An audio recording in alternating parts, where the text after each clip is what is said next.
मती करिया ते करियो प्रीति भी नहीं करी याद हो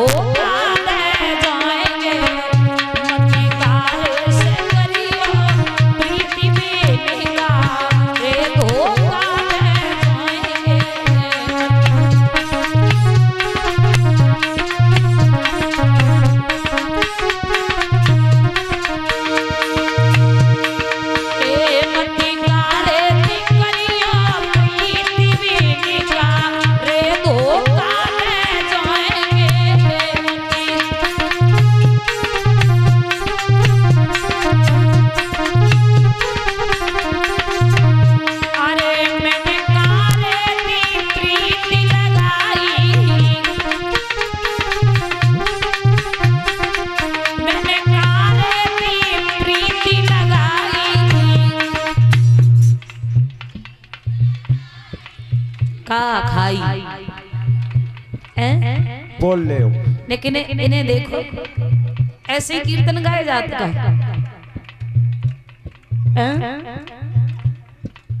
भगवान की दई अगर कहूँ हाथ भरे की जीव होती तो मोमी लेती राती आवाज तो निकलती नहीं। जे बीच बीच की बिटियां जरूर गाती हैं लेकिन जे कोर किनारे की सब देखने के ही का क्या गत्ता किस्म खाए के आई हम कतई बोलेंगे ना चुपचाप सुनेंगे। किस्म बनाए खाए आई है किस्म बे जाके मार कहा दीजिए हम सकता है। देखो बोलो कछ तो जे सोचती हो मन मन में गा तो क्या करेंगे। अगर तुम मन मन में गाय लियो तो हम मन मन में कथा के लिए तुम उतने बैठी रही हो हम इतने बैठी रही। अब बताओ मन मन में गया मैंने जोरू गए कौन कौन गया हाथ उठाओ। अगर ना गाओ तो तुम्हें कसम भगवान की है थोड़े थोड़े गुनगुनाना ठीक है। हाँ और हो सको तो ने कोई पाँव फिरा लियो घूम लियो है। हाँ प्रधान जी कीर्तन गा लियो करो तुम पैसा ना ते प्रजा ते कह दो करो गा लियो करें। 50 रुपया टीकाराम कश्यप 50 रुपया उदयवीर यादव 50 रुपया हमारे पास में भगवान सुखी बनाए रखे। मती कारे ते करियो प्रीति भी नहीं करी याद हो काले जाएंगे। ओ मती कारे ते करियो प्रीति सखी करी याद हो काले जाएंगे।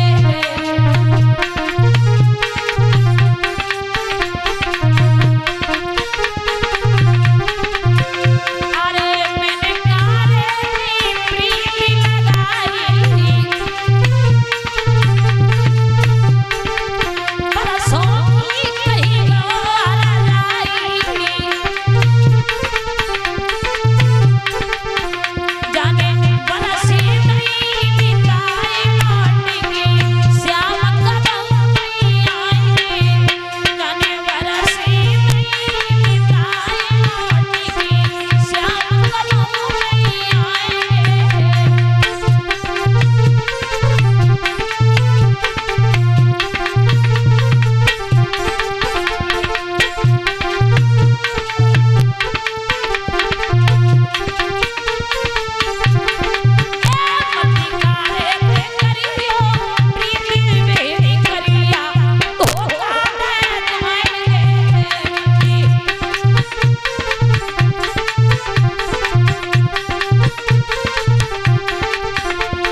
पछतायो तो बाद में मन कर रहे हो तो भगवान के दरबार में शर्म की जरूरत नहीं है।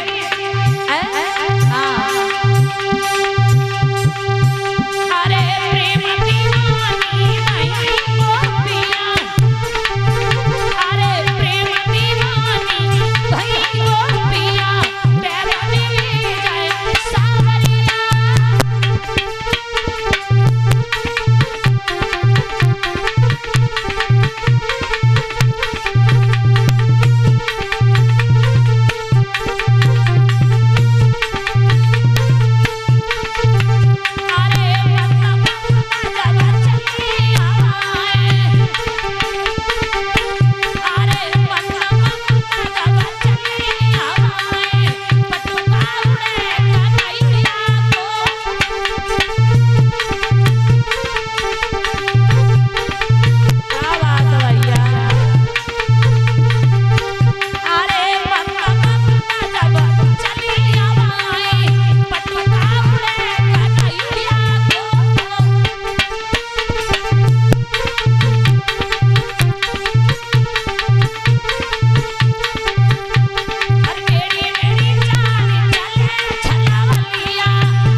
जवाब दो है महाराज। सुना है हमने जो लोग जीवन में एक पुत्र पाते नहीं है वो नरक के भागी होते हैं।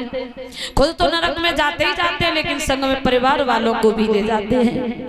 महाराज क्या करूं मैं, कोख से एक पुत्र को जन्म नहीं दे सकी, माफ करना महाराज। लेकिन ये आंगन जो है वो सूना सूना नजर आता है। आंगन में कोई पुत्र नहीं है, बिना पुत्र के आंगन सूना है महाराज। भक्तों ऐसा ही नहीं है। आज महाराज उग्रसेन समझा के बोले हैं प्रिय रो नहीं, ये तो परमात्मा की दी हुई देन है। पुत्र देना न देना दे करके फिर ले लेना। भगवान चाहता है तब झोली खुशियों से भर देता है, भगवान चाहता है तो खाली कर देता है। इसमें हमारा कोई जोर नहीं चलता। भैया पत्नी रो करके बोली है महाराज आप तो जानते हो महाराज,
हेलो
हेलो 500 रुपए रामपाल बघेल, 500 रुपए सुरेंद्र यादव सन ऑफ राम प्रकाश यादव दिल्ली से भिजवा रहे हैं भंडारे में। 2100 रुपए ऋषिपाल यादव और 1000 रुपए तोताराम प्रधान जी।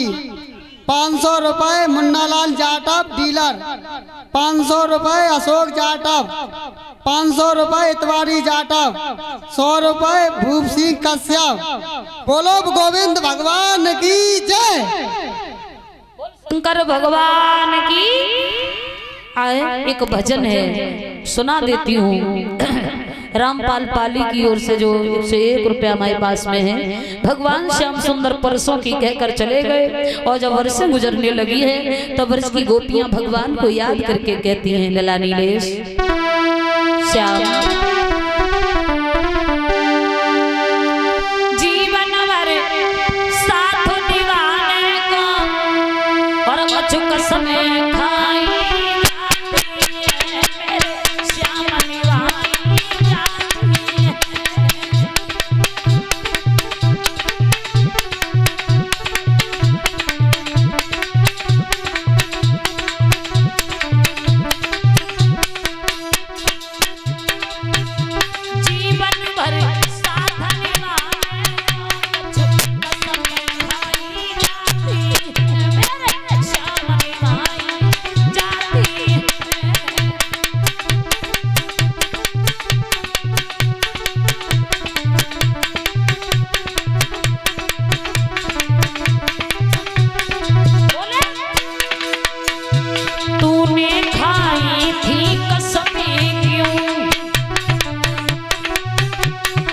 कन्हैया तूने खाई थी कसमें क्यों हर बात श्याम तेरे बस में क्यों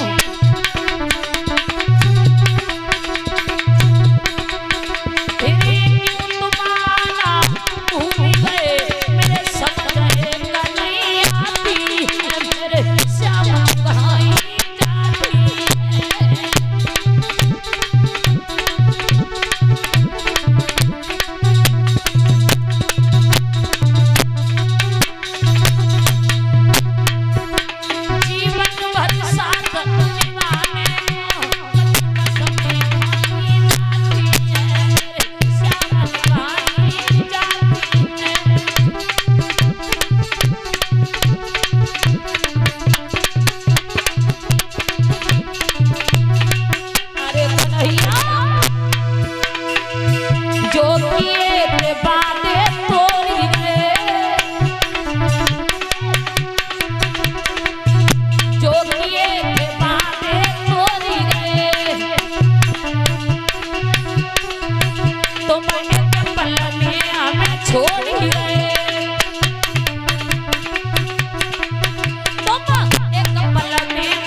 कथा में बोलो बोलो। हेलो 1200 रुपए राजेश यादव सदोम हेमराज ये भंडारे में दान करते हैं।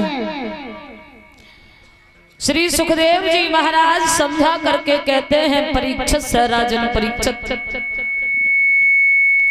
जिस समय आंगन में कोई पुत्र और पुत्री नहीं है पत्नी पवन रेखा उदास है तो उस समय उग्रसेन ने समझाया है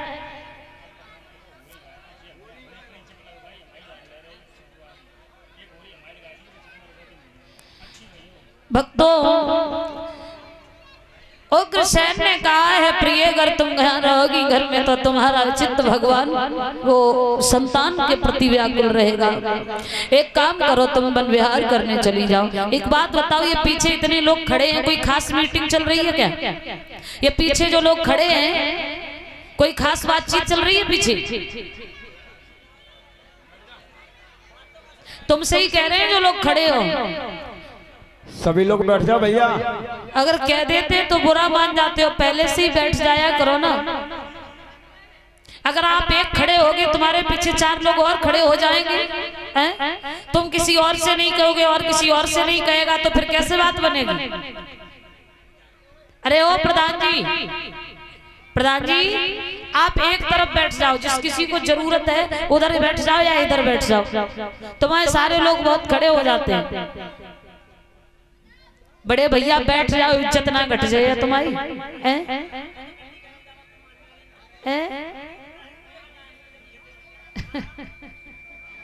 अब क्या कहें बताओ, बिना कहे ना समझ रहे तो क्या कह के फायदा है।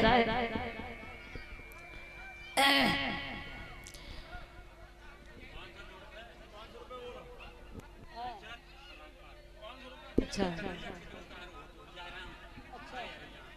कन्हैया कितनों कार हो तो? अच्छा होली सुनेंगे। 500 रुपया पुत्तू परीक्षक जी। तुम तो कह रहे 500। आगे बढ़ के बैठो सभी लोग। हाँ कितने? 50 रुपया पुत्तू परीक्षक जी और 50 रुपया रामपाल पाली।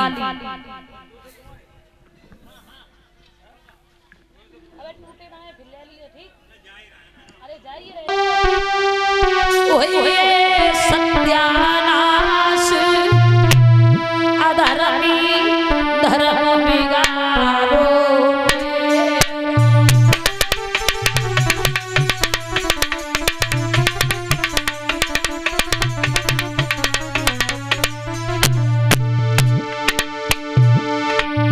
अरे मेरो ये सत्यानाश अब आगे धर्म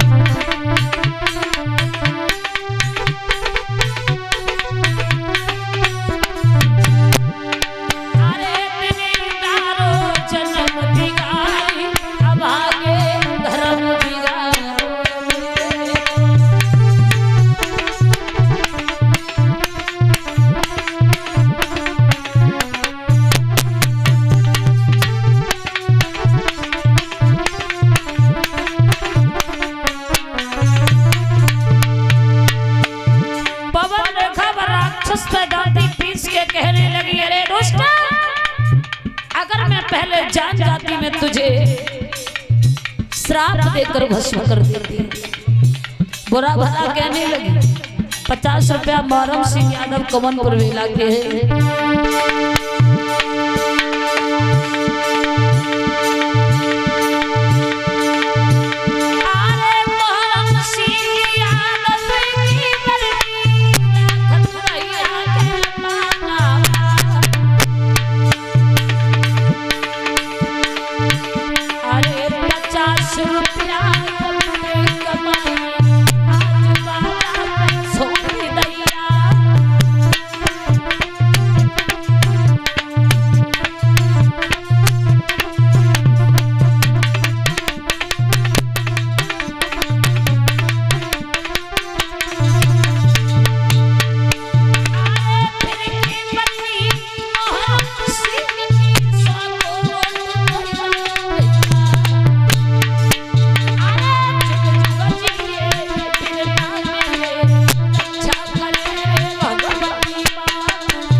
देखना सज्जनों, जिस समय पवन रेखा ने कहा है अरे मैं पहले जान जाती तो श्राप दे के भस्म कर देती।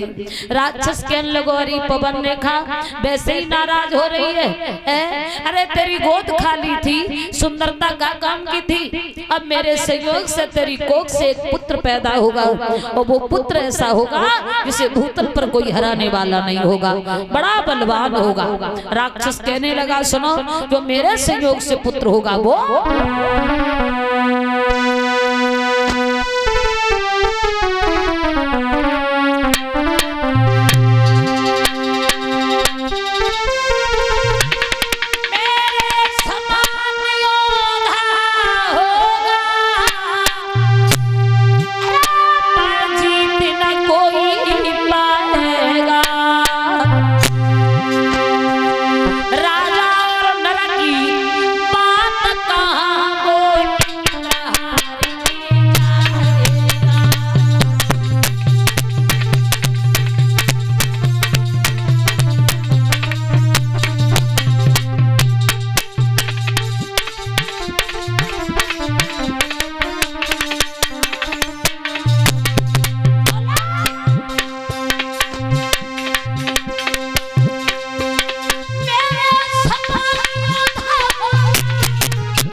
100 रुपया फिर से हमारे पास मोहरम सिंह भैया, धवल सिंह भैया की ओर से भगवान दोनों भाइयों को सद्बुद्धि दे, लंबी उम्र की कामना करती हूँ। समाज में मान प्रतिष्ठा इज्जत पहचान बनी रहे।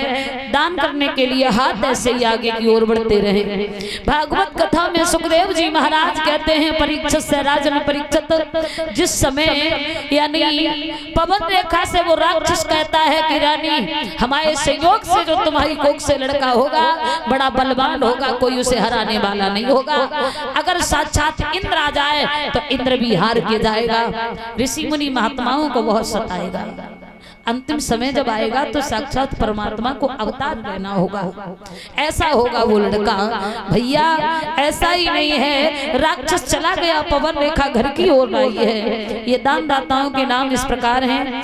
10 रुपया दिव्यांशी मुकेश प्रधान की नातिन, 10 रुपया दिव्यांश मुकेश प्रधान के नाती, 10 रुपया मनोज बघेल, 10 रुपया काव्या मनोज बघेल की भांजी, 10 रुपया जितिन बघेल, 20 रुपया तारावती रूपेंद्र की माताजी, 20 रुपया काली चरण देला सराय के रहने वाले हैं, 20 रुपया सुलेंद्र स्वराज यादव, 20 रुपया सत्यवीर ठेकेदार धूड़ के नंगला, 50 रुपया दानवीर सूरज ग्राम जामनी, 10 रुपया उर्वेश सनौब तिलक सिंह ओली, 10 रुपया उर्वेश यादव तिलक सिंह के शेर, 10 रुपया शिवम उर्वेश के छोटे भाई, 10 रुपया सतीश गौतम के दोस्त कमनपुर,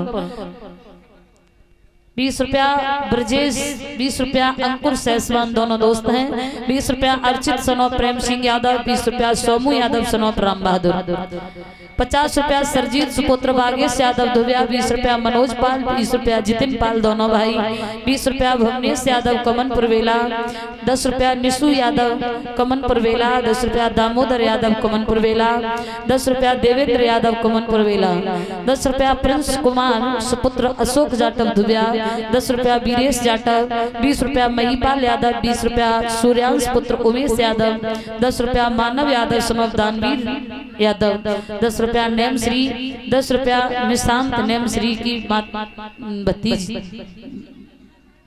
निशांत नेम श्री का भतीजा, 50 रुपया सादाब ठेकेदार ऋषिगांव धोबिया के रहने वाले हैं, 50 रुपया धुरेंद्र कश्यप रसूलपुर बेला, 10 रुपया ललित प्रधान धुबिया, 10 रुपया आशुतोष यादव धुबिया, 10 रुपया 20 रुपया पठान की देवती, 10 रुपया पवन पंडित, 20 रुपया नेकपाल यादव सनौब करण सिंह यादव, 50 रुपया विकास यादव परतपुर, 50 रुपया मयंक यादव विकास यादव मामा भांजे, 50 रुपया ध्रुवपाल बघेल और रामपाल ध्रुवेश प्रधान जी, 50 रुपया करू बघेल, 50 रुपया नेकपाल बघेल, 50 रुपया रत्नेश यादव, 100 रुपया मुकेश डकारा, 100 रुपया जितेंद्र सिंह डकारा, 100 रुपया टिंकू एंड मुनिंद्र यादव डकारा पुख्ता। ये 100 रुपया भागवत कथा में ये हमारे डकारा के रहने वाले भैया है उनकी ओर से। आज तो डकारा क्यों है, कमनपुर क्यों है?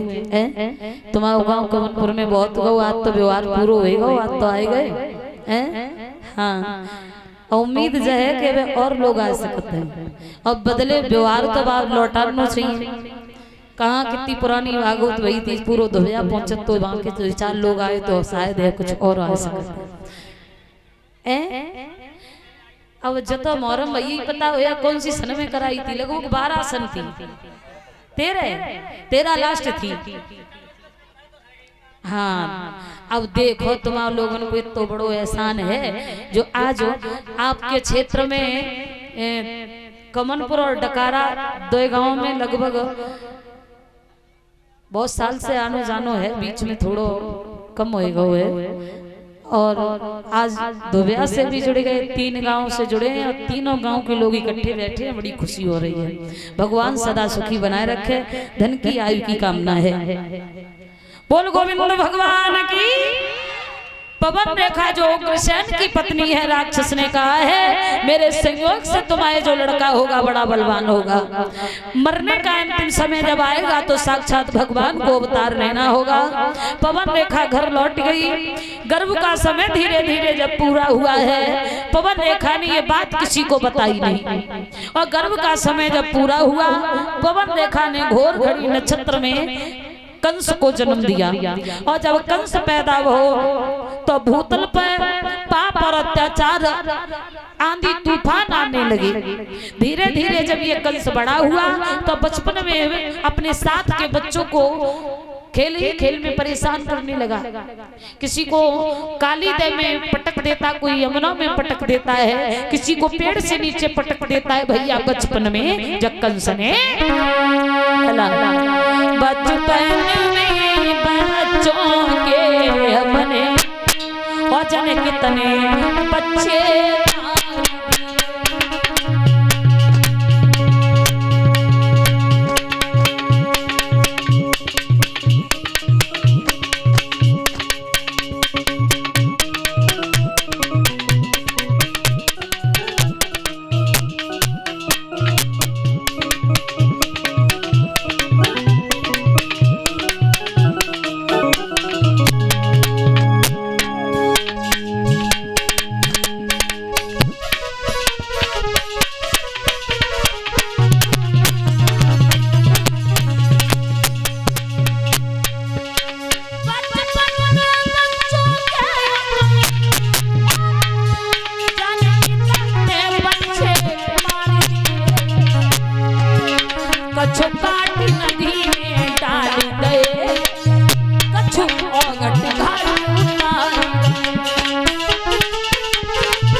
बच्चों को मार दिया।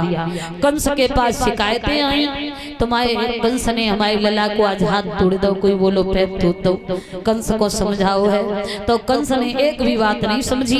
पिताजी से कही, पिताजी ये जनता है, अगर ज्यादा प्यार से बात करोगे तो सर के ऊपर सवार होने की कोशिश करती है, अब राज्य करना तुम्हें नहीं आता। पिताजी को उठा के जेल में डाल दिया है, अब तुम्हें राज्य करना नहीं आता, अब तुम एक काम करो, अब राज्य हम करेंगे। पिताजी को जेल में डाल दिया।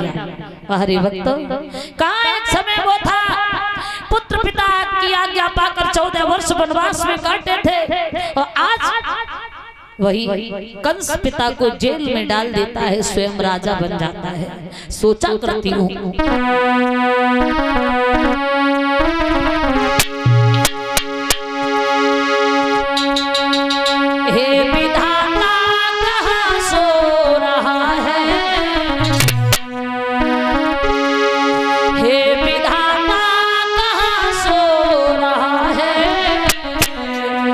तेरी दुनिया में क्या हो रहा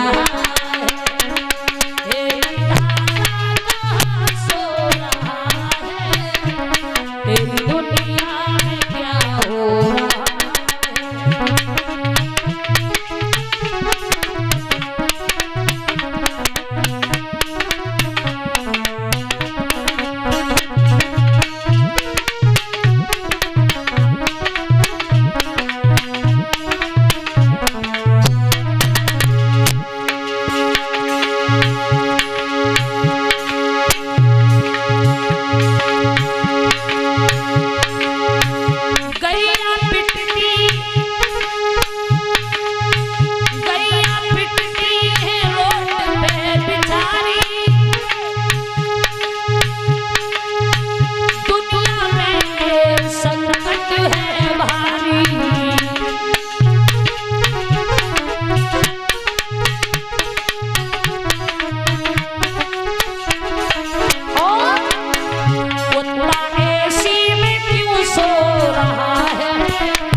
कंस तो राजा बना है, अधिकारी बहु जब कंस राज तो कानून नए नए बनने लगी। कंस जब राजा बनो तो बने नए नियम कायदा कानून चालू करे। जब आप दो है अपने मंत्री से एक काम करो, मंत्री हमारे सारे राज्य में ये ऐलान कर दो कि कंस के राज्य में कोई हवन पूजा पाठ नहीं करेगा, कोई आज के बाद हमारे राज्य में संतों की पूजा नहीं करेगा। कहीं संत अगर मिल जाए तो उठा के उसे जेल में डाल दो। सूखे चना और दो चार दिन की सड़ी हुई रोटी खाने को देने लगा। कंस जो है वो पाप करने लगा है, पृथ्वी माँ पापों से परेशान होने लगी है। तो उस समय पृथ्वी ने गाय का रूप रख लिया और भगवान को बुलाने लगी है, दीनों के दयाल अब ये पाप हमसे सहन नहीं होता। सब देवी देवता जो है वो गाय के रूप में जाकर के भगवान को बुलाने लगे हैं। आइए बोलते हैं किस प्रकार से भगवान को बुलाया है। गोविंद हरे गोपाल हरे और जय जय प्रभु दीन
समय भगवान को बुलाया है। भगवान क्षीर सागर में सो रहे थे, चौक पड़े हैं। कहा पृथ्वी रो रो करके हमें न रुलाओ, तुम सभी गोकुल वर्षाने वृंदावन में यादव हो जाओ और मैं अतिशीघ्र गोकुल में नंद बाबा के यहाँ जन्म लूंगा आकर। भगवान ने इतना कहा है तो सब देवता जो है गोकुल वर्षाने वृंदावन में प्रकट होने लगे। इधर इस कंस की एक चचेरी बहन थी देवकी। कंस ने देवकी को शादी योगी जब देखा है तो अपने मित्र वसुदेव के साथ देवकी की शादी की है। और जब शादी करी है, विदाई का वक्त जब आया है तो देवकी अपने भैया के गले से लग के रोने लगी। तो भैया ने समझाया है देवकी रो नहीं, ये तो संसार है, हर बेटी को पिता को आंगन छोड़ के पति की आंगन में जाना होता है और तुम रो नहीं। भैया देवकी को जब विदा करने का वक्त आया है, रोते हुए देखा है तो कंस ने अपना रथ तैयार करवाया है। मैं अपनी बहन को अपने रथ से छोड़ने जाऊंगा, रथ तैयार करवाया है। और रथ जब तैयार करवाया, आगे वसुदेव जी का रथ है, पीछे देवकी का रथ है। आगे बढ़े तो आकाशवाणी होने लगी, भोजराज कंस किस बहन देवकी के पीछे तू इतना आनंद बना रहा है ना,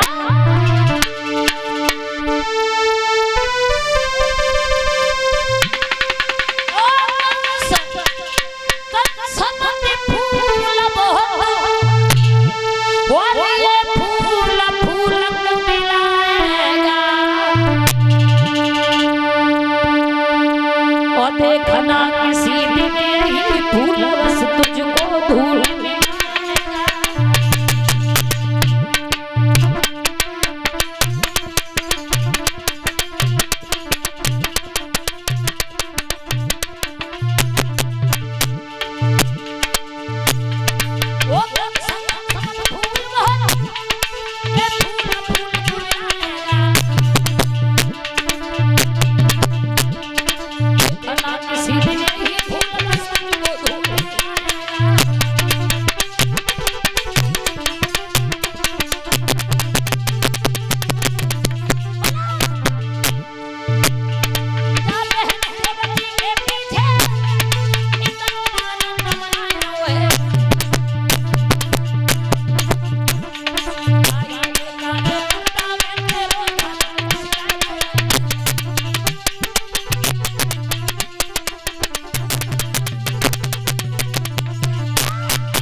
कंसराज देवकी की कोख से जो पैदा होगा 8वां पुत्र वो तुम्हारा काल होगा। 50 रुपया गट्टू मुजरिया से हमारे पास 50 रुपया पिछवाई। भगवान लंबी आयु दे सद्बुद्धि प्रदान करे। भक्तों आज कंस की जैसे ही सुना है कि देवकी की कोख से वो काल पैदा हुए, पैरन के नीचे से जमीन खिसक गई। देवकी के केस पकड़ के गिरा लिया है। वसुदेव ने देखा कंस बहन देवकी को अपनी मार रहा है।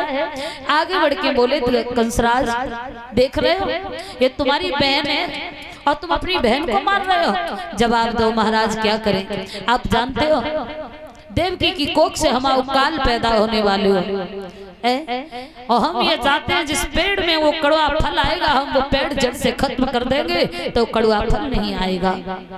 कंस की बात सुन के वसुदेव बोले इसके अलावा कोई और भी उपाय है। एक काम करो देवकी से आज तक तुम्हें कोई खतरा नहीं था। देवकी जब हमसे जुड़ गई तो तुम्हारे काल बन गई देवकी। एक काम करो तुम हमें मार दो। देवकी का कोई पुत्र नहीं होगा और जब पुत्र नहीं होगा तो तुम्हारा काल नहीं होगा। तलवार पकड़े जहाँ कंसराज खड़ा है। वसुदेव ने जब इतनी बात कही है तो कंस के सामने वसुदेव और वसुदेव के सामने देवकी पहुंच गई। भैया मुझे मार दो लेकिन मेरे पति को न मारो क्योंकि भैया। देवकी हाथ जोड़ के बोली हरे मेरे मन मंदिर के और भगवान मुझे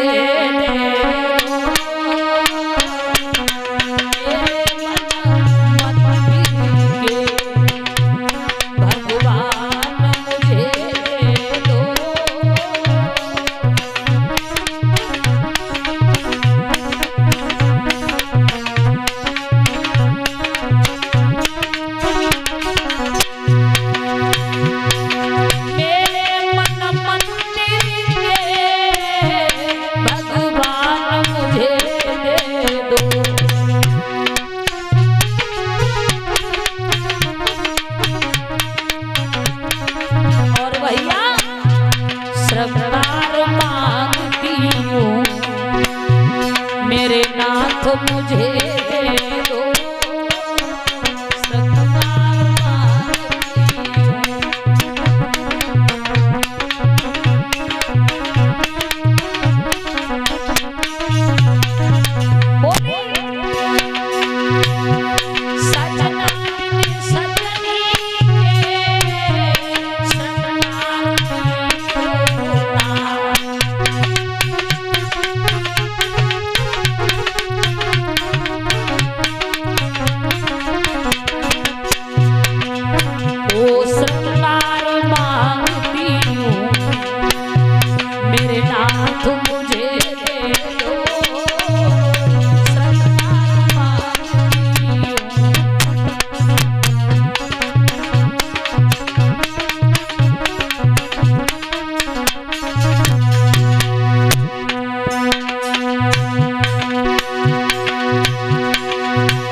रखना भैया, कंस ने जैसे ही देवकी को मारना चाहो है, वसुदेव ने कही है कंसराज मैं यमुना मैया की कसम खाता हूँ, अगर तुम्हें देवकी से डर हो तो इसे अभी मार दो, कोई बात नहीं है, और अगर इसकी संतान से डर है तो मैं कसम खाकर कहता हूँ इससे जो भी संतान होगी हम तुम्हें दे देंगे, लेकिन तुम देवकी को नहीं मारो।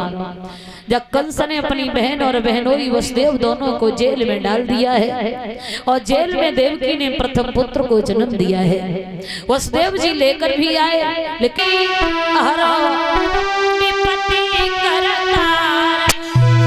और देवकी जेल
भैया देवकी मैया जेल में रो रही है। भगवान ने देखो है, भगवान ने जेल खाने में दर्शन दिए हैं। मैया रो न, अब तुम्हारे दुख जो है दुखों का अंत होने वाला है। मैं तुम्हारी गोद में बालक बन के आऊंगा, लेकिन तुम एक काम करना, मुझे गोकुल में नंद बाबा के यहाँ पहुंचा देना और वहां जो कन्या पैदा भई है बाय ले आइयो। कंस ने तुम्हें जितना दुख दो है ना मैया, हम एक एक बदला उससे ले। जब याद तुम्हारी आती है और मेरा जीवन भर आता है, जब याद तुम्हारी आती है मेरा जीवन भर आता है।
करके